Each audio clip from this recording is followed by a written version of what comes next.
Selamat malam pemirsa, Anda menyaksikan Prime Talk Tajam Mendalam bersama saya Zilvia Iskandar. Segala upaya telah dilakukan pemerintah, baik pemadaman, waterbombing hingga modifikasi cuaca. Namun sebaran api terlanjur membesar dan meluas. Tidak hanya berdampak pada kesehatan manusia dan kerugian ekonomi, kebakaran hutan dan lahan juga mengancam ekosistem satwa. Lalu siapa sebenarnya yang harus bertanggung jawab? Dan benarkah pemerintah daerah abai dalam mencegah terjadinya karhutla? Sebelum mulai diskusi pada malam hari ini, kita simak terlebih dahulu data yang akan saya paparkan. Pertama, kita akan update terlebih dahulu mengenai rekapitulasi luas kebakaran hutan dan lahan di Indonesia per hari ini berdasarkan sumber yang kami ambil dari situs sipongi.menlhk.go.id. Kita akan lihat sebarannya di pulau-pulau yang ada di Indonesia. Pertama, di Pulau Kalimantan, kita lihat sebarannya ada 98.318 hektar. Total luas lahan yang terbakar. Kemudian di Pulau Sulawesi 3.645 hektar. Kemudian ada lagi di Pulau Sulawesi.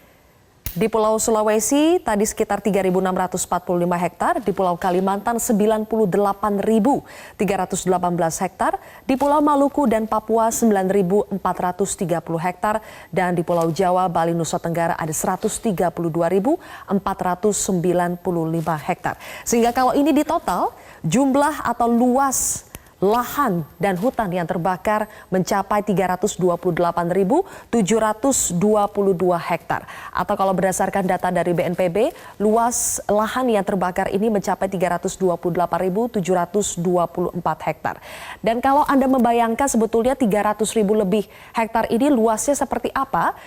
Kita bisa bayangkan bahwa kalau Jakarta saja luasnya adalah 66.233 hektar, berarti total luas lahan yang terbakar sejauh ini sudah mencapai 5 kali luas dari daerah DKI Jakarta.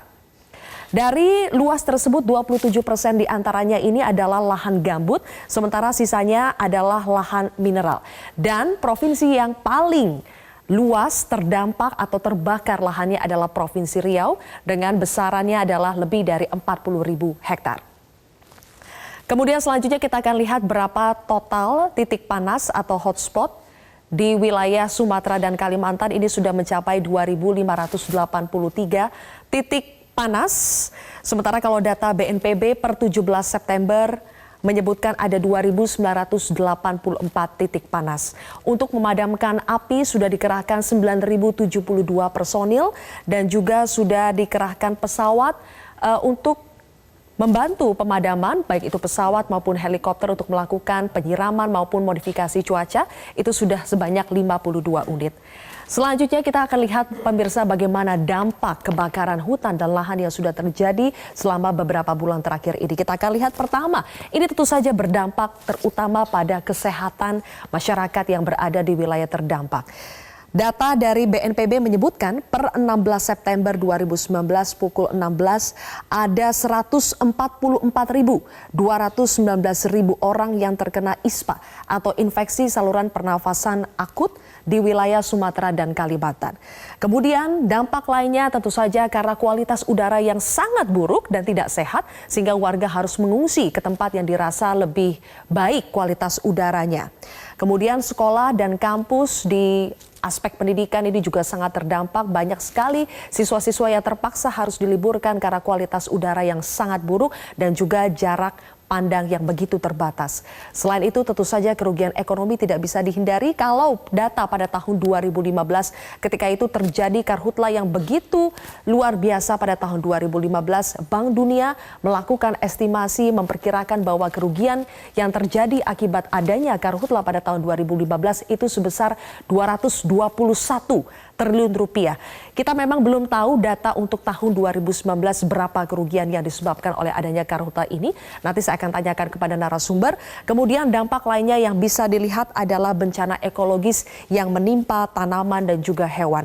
Ada data yang menyebutkan di Kalimantan Tengah misalnya orang utan terpaksa harus terpinggirkan dari habitatnya, bahkan ada juga orang utan yang sudah terkena ISPA atau saluran infeksi saluran pernapasan akut yang sudah juga menyerang orang utan yang tinggal di hutan di Kalimantan Tengah. Kemudian kita akan lihat lagi, selanjutnya adalah bagaimana, mungkin Anda bertanya-tanya, apa penyebabnya, siapa yang menyebabkan karhutlah ini, dan apa sanksi yang sudah diberikan kepada mereka, pembakar hutan dan lahan yang menyebabkan begitu banyak kerugian kepada masyarakat. Data dari penegakan hukum karhutlah sejak tahun 2015 hingga Januari 2019 yang kami peroleh dari KLHK ada 567 kasus pidana, kemudian ada 18 gugatan, 10 diantaranya sudah inkrah, dan nilainya lebih dari 18,3 triliun rupiah. Ini adalah nilai kerugian atau ganti rugi dan juga biaya pemulihan yang harus dibayarkan oleh korporasi. Kemudian telah terjadi 132 kesepakatan penyelesaian di luar pengadilan dan ada 541 sanksi administrasi yang dijatuhkan oleh KLHK kepada pihak-pihak yang membakar hutan dan lahan. Sementara untuk update jumlah tersangka sampai tahun 2019 ini atau dari Januari hingga September 2019 yang sudah ditetapkan oleh pihak kepolisian, sudah ada 230 tersangka perseorangan dan juga 5 korporasi yang ditetapkan sebagai tersangka kasus pembakaran hutan dan lahan. Pemirsa, sebelum kita berdiskusi lebih lanjut terkait dengan siapa yang paling bertanggung jawab atas kasus kebakaran hutan dan lahan yang melanda 7 provinsi Indonesia, kita simak terlebih dahulu tanggapan atau pernyataan dari Presiden Republik Indonesia Joko Widodo. Pencegahan itu akan lebih efektif. Pencegahan itu tidak membutuhkan biaya banyak, lebih efektif. Tapi kalau sudah kejadian seperti yang kita lihat sekarang ini sudah kerja yang luar biasa. Saya tanya tadi yang TNI Polri yang ada di sini sudah berapa hari? Sudah lebih dari 1 bulan. Lebih dari 1 bulan. Kalau sudah kejadian, sulit memadamkannya. Apalagi di daerah gambut. Seperti sekarang, ini lebih sulit lagi. Kelihatan sudah padam, bawahnya masih apinya menganga. Yang kedua, tindakan hukum juga sudah dilakukan. Untuk yang di sini sudah ditangani langsung oleh Polri maupun KLH. Nanti kita lihat sebetulnya ini kesengajaan yang terorganisasi atau memang rakyat yang ingin berkebun. Kalau kita lihat luasannya besar sekali, ya, ini terorganisasi. Nanti Polri coba ditanyakan ke Pak Kapolri penanganannya secara khusus. Oke, siap. Tapi sekali lagi perlu kita ingatkan agar pencegahan oleh desa, oleh camat, oleh bupati, oleh Babinsa, oleh Babin Kamtibmas, Polsek, Koramil, itu adalah yang pertama harus dikerjakan, pencegahan. Ya. Kalau sudah kejadian, sulit. Pemirsa, untuk membahasnya kami sudah kehadiran 3 orang narasumber. Ada 1 di studio yaitu Bapak Rasio Ridosani atau Pak Roy, Dirjen Penegakan Hukum Kementerian Lingkungan Hidup dan Kehutanan. Selamat malam. Selamat malam Pak Roy. Dan juga bergabung dari luar studio ada 2 narasumber. Yang pertama adalah Agus Wibowo, Pelaksana Tugas Kepala Pusat Data Informasi dan Humas BNPB, dan juga Brigjen Pol Dedi Prasetyo, Karo Penmas Divisi Humas Polri. Selamat malam Pak Dedi dan juga Pak Agus. Selamat malam. Assalamualaikum, Pak. Baik, sebelum ke Pak Agus dan juga ke Pak Dedi, saya akan ke Pak Roy terlebih dahulu di studio. Pak Roy, kalau tadi kita berangkat dari pernyataan dari Presiden Joko Widodo, dugaannya ada kejahatan yang terorganisasi sehingga menyebabkan karhutlah di tahun 2019 ini. Sejauh mana temuan dari KLHK di lapangan yang akhirnya menyimpulkan memang ada indikasi ini memang terorganisasi? Ya, kalau kita lihat karhutlah beberapa tahun yang lalu, tahun 2015, kita bisa melihat bahwa mengapa karhutlah terjadi, faktor-faktornya dulu kita lihat. Kami melihat paling tidak ada 3 faktor penting berkaitan dengan karhutlah ini. Faktor pertama adalah manusia, karena tidak mungkin ada api tanpa ada manusia yang sengaja menyebabkan titik kebakaran hutan dan lahan ini. Kan tidak mungkin petir pada saat musim kemarau. Yang kedua adalah kondisi ekosistem gambut yang memang sudah rusak, yang sangat rawan terjadi kebakaran hutan dan lahan ini. Dan yang ketiga adalah faktor cuaca. Memang saat ini cuaca kemarau, sangat kering, El Nino. Ini ketiga faktornya harus kita lihat satu persatu. Sekarang kita melihat bahwa ada persoalan karhutla disebabkan oleh manusia. Tentu, mengapa mereka ingin melakukan kebakaran lahan ini? Di balik semua kebakaran lahan ini tentu ada pihak-pihak ingin mendapatkan keuntungan. Keuntungan dari terjadi kebakaran lahan ini. Ya. Jadi secara ekonomi, secara finansial, jadi financial gain. Ya. Kalau ada financial gain didapatkan ini, tentu ada pihak-pihak, tidak hanya satu orang yang ada di sana. Ya. Kami melihat ada pihak-pihak lain yang terlibat di dalam kebakaran hutan lahan ini. Tidak mungkin ya satu orang, tapi ada pihak-pihak lain. Kita bisa melihat kan banyak lokasi yang terjadi kebakaran hutan lahan ini. Ya, ini sedang kami dalami. Kami melihat bahwa agar tidak terulang lagi kebakaran lahan ini, kita harus mendalami siapa-siapa saja pelaku di karhutla ini. Kemudian tentu kita akan ambil langkah-langkah lebih lanjut. Ya, apakah Sejauh ini berdasarkan pendalaman dari KLHK, Pak, Ya. kan sudah ada juga kita lihat tersangka yang ditetapkan baik Ya. itu perseorangan dan korporasi. Ya. Bagaimana kalau kita lihat pattern atau pola yang mereka lakukan? Kalau ini disebut kejahatan yang terorganisasi, seperti apa pola-polanya? Ya, kita akan bisa melihat sering sekali setelah kebakaran hutan lahan, kemudian satu waktu itu akan ditanam oleh pihak-pihak tersebut. Ini artinya bahwa kebakaran lahan ini dalam rangka penyiapan lahan-lahan untuk pertanian ataupun perkebunan, khususnya dilakukan oleh pihak-pihak yang tidak bertanggung jawab ini. Ini kan kita bisa melihat adanya kaitan antara kebakaran hutan dan lahan pada beberapa lokasi dengan upaya-upaya untuk mendapatkan keuntungan finansial dari pelaku-pelaku kejahatan ini. Kami menyebutnya pelaku kejahatan. Dan motifnya selalu memang land clearing, Pak, ya? Salah satu land clearing, kemudian juga mungkin mereka untuk melakukan conditioning soilnya, tanahnya dikondisikan sehingga bisa ditanam. Karena sering kejadian kan di lahan-lahan gambut. Berarti betul Pak Roy, kalau misalnya dikatakan sebetulnya kalau kita ingin tahu siapa pelaku yang membakar hutan dan lahan, lihat saja nanti ketika lahannya sudah bersih kemudian ditanami, kita lihat siapa yang menanam, itulah pelakunya. Ya, ini yang kami sekarang kembangkan, upaya-upaya penyegelan. Saat kami melakukan pemantauan, adanya indikasi titik-titik api di beberapa lokasi, titik-titik panas. Melalui sistem intelijen kami, dari operation room kami, ada titik-titik panas di beberapa lokasi. Kemudian kami melakukan, mengirimkan surat-surat peringatan kepada perusahaan-perusahaan agar mereka mengetahui bahwa kami memantau kegiatan-kegiatan mereka. Ya.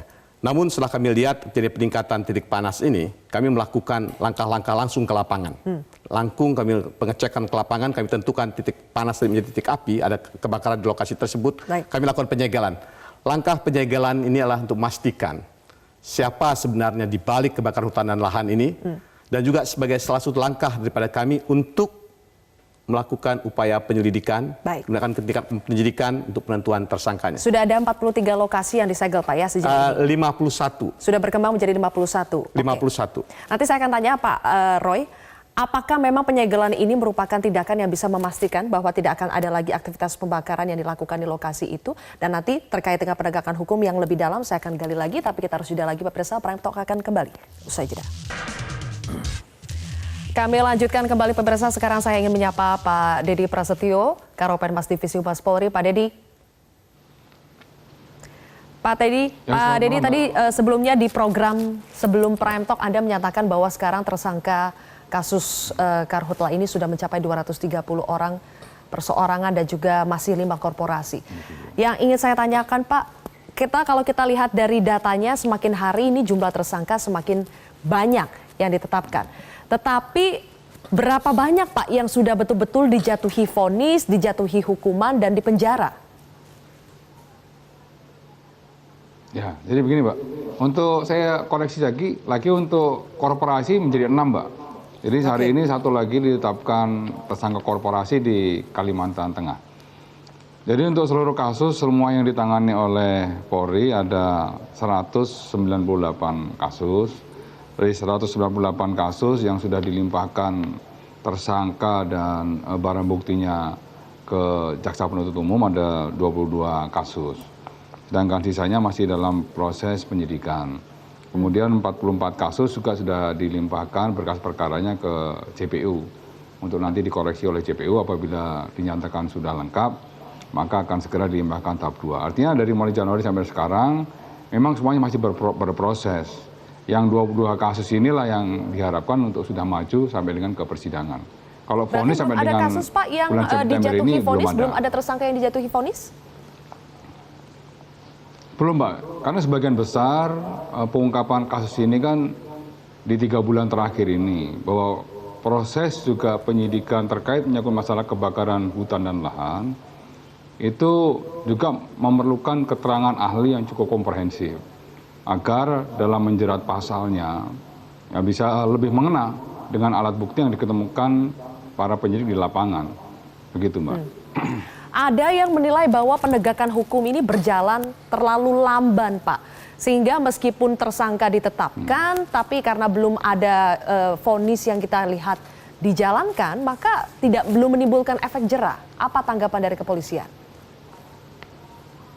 Ya, jadi proses hukum kan, kriminalisasi sistem kan tidak hanya di polisi aja, Mbak.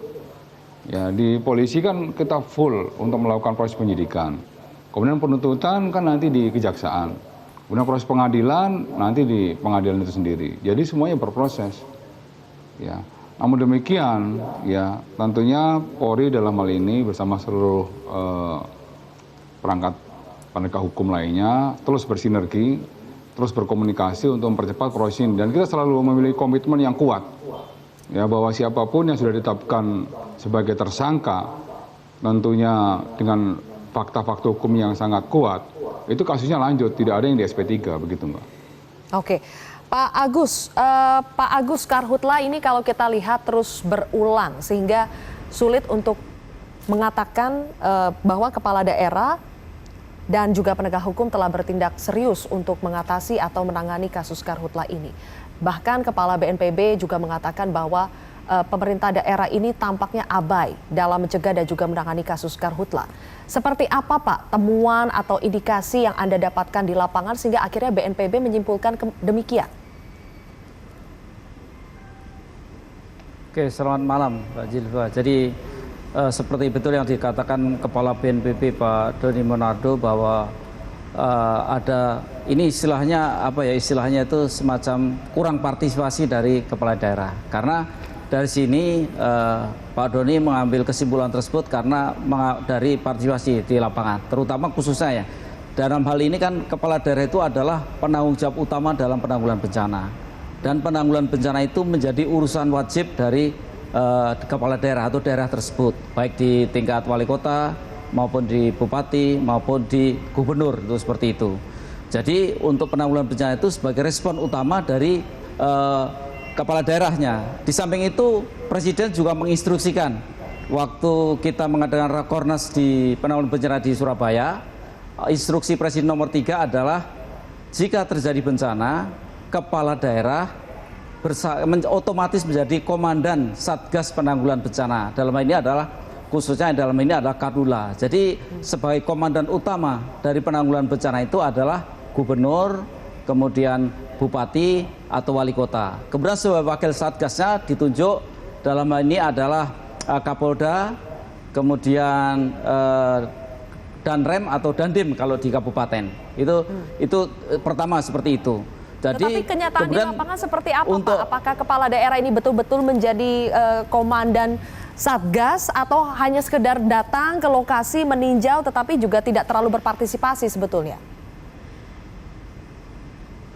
Enggak, dalam ini peranan kepala daerah itu sangat penting sekali Mbak. Jadi kalau misalnya terjadi di rapat-rapat kan perlu kehadiran karena mereka adalah komandan utama. Jadi data-data kemarin Pak Doni mengambil kesimpulan seperti itu karena memang tiap hari kita mengadakan rapat. Jadi rapat-rapat tersebut ada yang datang, ada yang serius, dan ada 3. Pak Doni membuat ada beberapa kriteria. Pertama, sangat peduli, kemudian peduli, kurang peduli, dan yang terakhir adalah tidak peduli. Untuk kepala daerah yang sangat peduli atau peduli tadi, penanggulangan bencananya bisa berlangsung dengan bagus. Sedangkan yang tidak peduli dan kurang peduli tadi memang kurang bagus. Tapi ini adalah salah satu faktornya. Kita bisa tahu juga bahwa ada beberapa faktor yang lain, salah satunya anggaran dalam hal ini.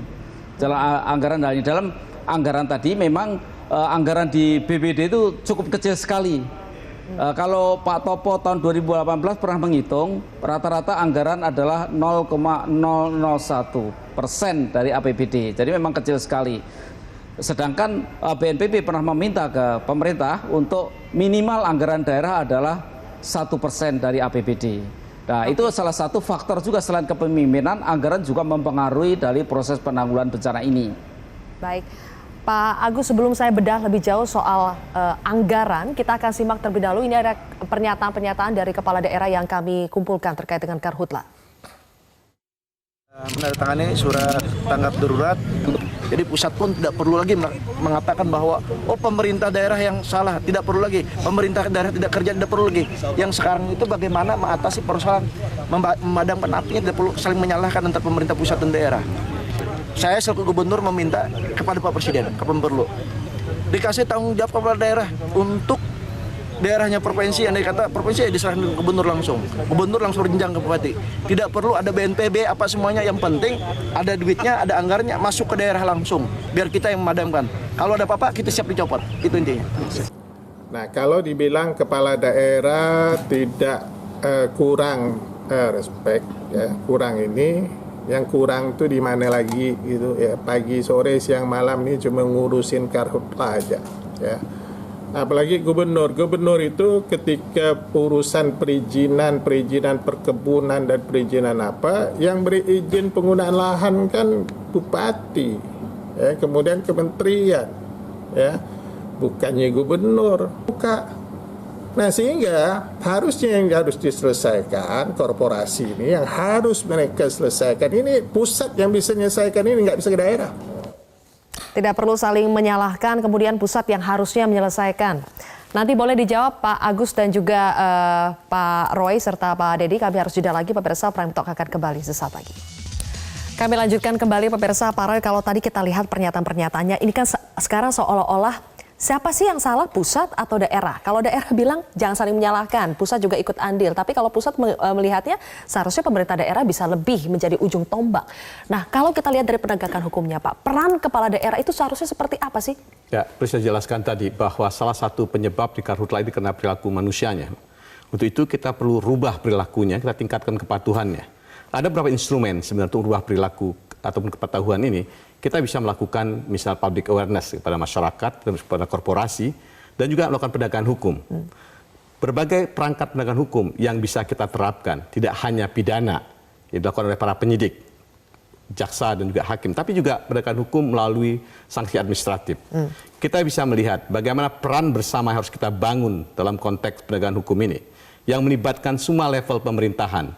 Karena berdasarkan undang-undang, ya, ketiga level pemerintahan ini mempunyai kewenangan untuk melakukan penegakan hukum. Jadi maksud Anda bukan hanya KLHK saja? Bukan hanya KLHK, bukan hanya kepolisian, tapi kita bisa lihat bahwa pemerintah daerah, kabupaten kota, juga bisa memberikan sanksi administrasi. Bisa memberikan sanksi administrasi. Sanksi administrasi ini kan adalah berdasarkan izin yang dikeluarkan.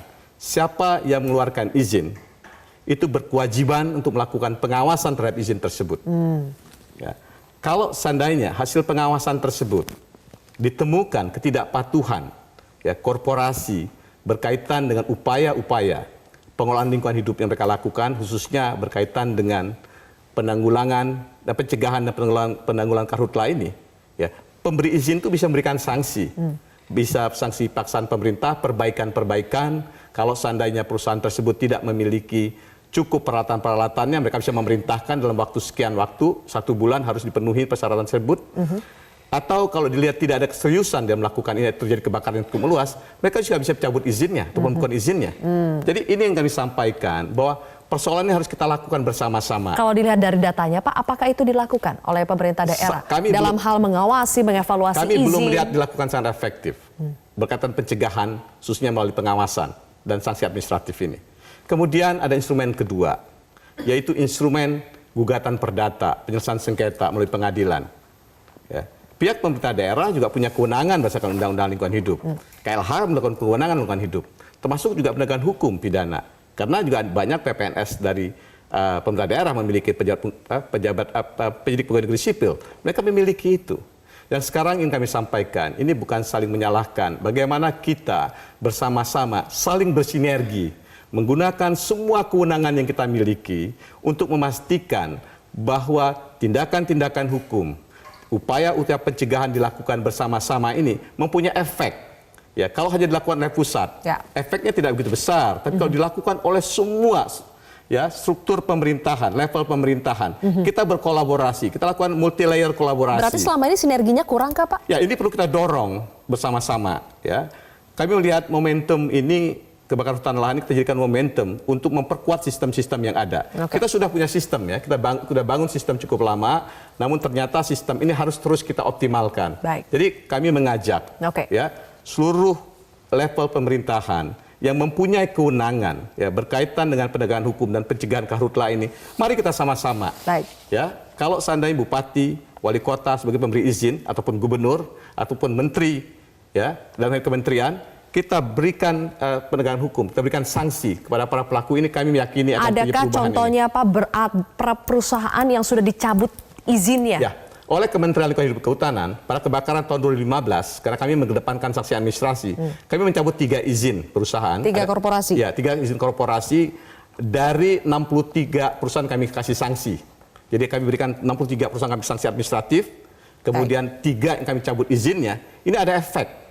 Kami melihat perusahaan-perusahaan yang kami berikan sanksi ini mempunyai efek perubahan-perubahan ya di dalam upaya pengelolaan karhutla mereka, pencegahan pengelolaan karhutla. Kalau ini dilakukan lagi oleh otoritas yang paling dekat dengan persoalan ini, kami yakin ini akan punya efek yang lebih besar lagi. Baik, oke. Saya ingin membedah lagi dari sisi anggaran tadi ke Pak Agus. Pak Agus, tadi Anda katakan BNPB ini mencatat kalau APBD yang dialokasikan untuk penanganan karhutla ini hanya 0,001%, padahal minimalnya itu 1%, Pak ya.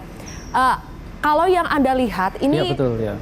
Apakah daerah memang terlalu mengandalkan dana dari pusat, Pak, sehingga pada akhirnya alokasi anggarannya begitu minim di APBD? Ya, jadi tidak semua daerah seperti itu, tapi dari catatan kami bahwa hampir mayoritas seperti itu. Jadi ini prosesnya begini, Pak. Jadi untuk penanggulangan bencana ini dari sisi BNPB mempunyai anggaran yang kita sebut sebagai dana siap pakai atau on call budget. Jadi on call budget itu bisa diaktifkan jika pemerintah daerah mengeluarkan surat keadaan darurat. Jadi surat keadaan darurat ada beberapa jenis, ada 3. Pertama siaga darurat, seperti yang sekarang ditetapkan banyak provinsi tersebut. Kemudian tanggap darurat. Kemudian yang ketiga transisi darurat ke pemulihan. Jadi dana ini baru bisa dipakai jika ada status keadaan darurat tadi. Dan status keadaan darurat tadi hanya bisa dikeluarkan oleh kepala daerah, baik dari bupati, wali kota maupun gubernur di provinsi. Nah, setelah itu bisa keluar tanggap darurat tadi atau siaga status keadaan darurat tadi, maka BNPB bisa mengucurkan dana tadi. Dana tadi bisa dipakai untuk keperluan di daerah, jadi BNPB bisa mentransfernya ke daerah, atau BNPB menggunakannya untuk membantu. Seperti yang sekarang ini, BNPB mengarahkan yang pertama 9.000-an personil itu untuk dikerahkan di daerah. Kemudian juga mengarahkan helikopter waterbombing, ada 52 tadi termasuk pesawat TMC. Jadi dana-dana tadi bisa dikerahkan untuk daerah. Dan tentunya selain dana dari BNPB, daerah juga perlu juga Pak, kalau dalam catatan kami ini Riau alokasi dana dari APBD-nya untuk karhutla ini hanya 6,8 miliar rupiah pada tahun 2018. Sementara kalau dilihat dari anggaran yang dibutuhkan, idealnya untuk menangani karhutla atau yang harus disiapkan oleh suatu daerah misalnya Riau, harusnya berapa, Pak? 1% tergantung APBD-nya tadi, Pak. Jadi APBD-nya berapa tadi? APBD tadi kalau APBD untuk 2018 khusus untuk karhutla hanya 6,8 miliar, Pak. Oh, itu untuk BPBD aja. Tapi maksudnya APBD seluruh pemerintah Provinsi Riau itu kira-kira seperti apa? Minimal 1%, baru dikalikan 1%, seperti itu. Ya minimal 1% yang diusulkan supaya pemerintah. Karena gini, Mbak, pencegahan itu kan yang melakukan tentunya ujung tombaknya. Ujung tombak adalah bupati dan wali kota. Jadi sebelum terjadi bencana tentunya pemerintah daerah itu melakukan usaha-usaha pencegahan. Seperti misalnya jika terjadi ada titik api langsung dipadamkan. Jadi BNPB sebelum bisa turun jika itu belum ada status keadaan darurat seperti itu. Jadi mereka melakukan pencegahan, melakukan sosialisasi, melakukan usaha-usaha lain untuk mencegah jangan sampai terjadi kebakaran misalnya. Setelah dinyatakan ada siaga darurat atau tanggap darurat, baru BNPB bisa mengeluarkan anggarannya membantu pemerintah daerah tersebut. Itu lagi Pak, tadi ke pertanyaan pertama, apakah betul berarti daerah, terutama 7 daerah yang saat ini mengalami karhutla, itu terlalu menggantungkan anggaran mereka, mengandalkan anggaran mereka itu dari pemerintah pusat untuk melakukan pencegahan dan juga penanganan karhutla? Saya kira boleh dikatakan seperti itu, saya kira ya. Berapa Pak yang sudah dikeluarkan karena mereka memang BNPB terpaksa untuk seperti menangani itu karena karhutla di anggaran 2019 daerahnya ini? sangat minim ya. Ya, dana anggaran BNPB yang dikeluarkan ya. BNPB sudah mengeluarkan anggaran kurang lebih 2,5 triliun untuk keperluan baik untuk pengerahan personil, untuk helikopter, dan juga untuk pesawat teknologi modifikasi cuaca. Baik, untuk Pak Dedi, selain tadi dari kepala daerah, dari KLHK, penegakan hukum dari sisi kepolisian itu juga menjadi satu sinergi yang tidak boleh dilepaskan. Kapolri hari ini menyatakan bahwa telah membentuk tim pengawas kinerja kepolisian, Pak, mulai tingkat Polsek sampai Polda, supaya lebih serius lagi. Nah, nanti akan seperti apa kerja dari tim pengawas ini, dan apakah memang selama ini ada yang tidak serius, apakah ada keterlibatan juga dari kepolisian sehingga akhirnya perlu dibentuk tim pengawas seperti ini? Nanti kami akan bahas setelah jeda pemirsa. Prime Talk akan kembali sesaat lagi. Kami lanjutkan kembali pemirsa, kembali bergabung dengan Karopenmas Divisi Humas Polri, Pak Dedi Prasetyo. Pak Dedi, Kapolri mengatakan akan membentuk tim pengawas kinerja kepolisian dalam penanganan karhutla. Apakah ditemukan indikasi adanya pembiaran atau bahkan keterlibatan dari petugas kepolisian sampai akhirnya perlu dibentuk tim pengawas kinerja kepolisian? Ya, tim ini memang dalam rangka untuk menindaklanjuti apa yang menjadi perintah Bapak Kapolri. Pagi hari ini tadi kami rapat dipimpin langsung oleh Pak Wakapolri. Dan ketua tim ini adalah Pak Irwasum. Pak Irwasum sudah menunjuk personel-personel yang akan dilibatkan di dalam tim tersebut dan langsung menentukan timeline kapan tim ini bekerja. Tim ini nanti akan bekerja melaksanakan asesmen dan audit di 6 Polda, yaitu Polda Riau, Polda Jambi, Polda Sumatera Selatan di wilayah Sumatera, kemudian Polda Kalimantan Selatan, Kalimantan Tengah, dan Kalimantan Barat di wilayah Kalimantan. Tim ini bekerja dengan durasi kurang lebih sekitar 1 minggu. Langsung melakukan asesmen terhadap mulai dari tingkat Polsek, Polres, dan Polda. Apakah dari perangkat-perangkat tersebut sudah membuat suatu rencana, desain dalam rangka untuk melakukan langkah-langkah antisipasi pencegahan secara maksimal dan sistematis ya terhadap kebakaran hutan dan lahan. Kemudian nanti akan diaudit kembali apakah ketika terjadi kontingensi seperti kejadian kebakaran hutan dan lahan ini, langkah-langkah sistematis apa yang sudah dilaksanakan? Pengerahan sumber daya manusia, pengerahan sarana prasarana, serta penggunaan anggaran. Dan baru kalau kemudian nanti akan diaudit kembali masalah penegakan hukum. Apa yang akan diberikan, sanksi apa yang akan diberikan, Pak? Ya, Pak Kapolri sudah sangat tegas dan konsisten. Apabila memang ada satuan kerja tingkat wilayah yang tidak melaksanakan standar operasional prosedur dalam rangka untuk mitigasi kebakaran hutan dan lahan secara maksimal dan sistematis, maka akan diambil langkah tegas, bisa dievaluasi kinerjanya dan bisa dimutasikan. Namun demikian apabila nanti ada terobosan-terobosan kreatif dalam rangka untuk melakukan mitigasi terhadap karhutla ini cukup efektif, tentunya Kasatker tersebut bisa diberikan reward oleh pimpinan Polri, begitu Mbak. Baik, terima kasih Brigjen Pol Dedi Prasetyo, Karopenmas Divisi Humas Polri telah bergabung bersama kami. Kita harapkan kinerja kepolisian bisa semakin maksimal lagi untuk mencegah dan juga mengatasi kebakaran hutan dan lahan, terutama tindak pidana terhadap para pelakunya. Kami masih akan kembali lagi pemirsa, sesaat lagi Prime Talk akan kembali untuk Anda. Di segmen terakhir ini saya ingin berbicara bagaimana penegakan hukum yang bisa menjerahkan, Pak. Kalau kita lihat contohnya, dari 2015 ada 18 gugatan dan 10 diantaranya sudah inkrah oleh Mahkamah Agung. Nilai ganti rugi dan biaya pemulihan yang harus dibayarkan itu 18,3 triliun. Tapi Greenpeace mencatat bahwa belum ada sampai sekarang, Pak, ini dibayarkan dari korporasi kepada negara. Apakah betul demikian? Ya, perlu jelaskan bahwa sejak tahun 2015 berbagai macam upaya sudah dilakukan. Sebenarnya kondisi hotspot menurun sangat signifikan. Sampai memang pada tahun 2019 naik sedikit. Mengantisipasi permasalahan-permasalahan ini, Kementerian Lingkungan Hidup sudah melakukan berbagai macam upaya, termasuk pengetatan perlindungan ekosistem gambut, ya, melakukan restorasi gambut di banyak lokasi, dan penegakan hukum. Kita melakukan penegakan hukum secara intensif baik administratif, perdata maupun pidana. Tadi ditanyakan adalah penegakan hukum perdata. Ya. Sebenarnya kami sudah melakukan 17 gugatan perdata berkaitan karhutlah. Ya. Yang sudah inkrah itu 9 gugatan sudah inkrah. Tadi sebenarnya katakan 10, itu 11 sebenarnya itu bukan hanya karhutlah. Itu masih ada illegal logging, kemudian juga tapi yang khusus karhutlah 9. Yang karhutlah itu 9 dengan nilai gugatan sudah inkrah itu 3,9 triliun. Ini ada sedang proses untuk eksekusi dan sudah ada yang masuk ke kita, ke negara. Ya, kami mendapat bulan Juli kemarin itu ada sekitar 78 miliar. Kami juga sedang mempercepat proses eksekusi ini. Eksekusi ini kewenangan pengadilan, ketua pengadilan negeri. Ada satu eksekusi sedang berlangsung proses pelelangan di Aceh. Ya, pelelangan berkaitan dengan ganti rugi sekitar 360 miliar.